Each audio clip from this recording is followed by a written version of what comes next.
Howdy, everybody. This is Cole with the Managed Services team here at Planet. I'm here to update you on this week's Play of the Week.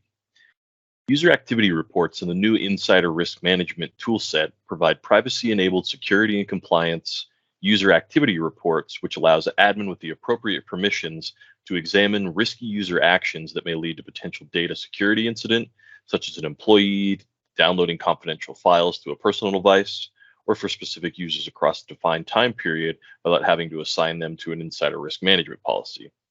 This helps customers maintain scale and flexibility in cyber risk and data security incident management. Microsoft Purview Insider Risk Management correlates various signals to identify potential malicious or inadvertent insider risks, such as IP theft, data leakage, and security violations. Insider Risk Management enables customers to create policies to manage security and compliance. Built with privacy by design, users are masked by default, and role-based access controls and audit logs are in place to help ensure user-level privacy. Keep an eye out for these features as they've started to roll out to commercial, GCC, and GCC high tenants this month. Thank you for tuning into this edition of the Play of the Week, and please let us or your IT staff know if you have any questions at all. Thanks again, and have a great week.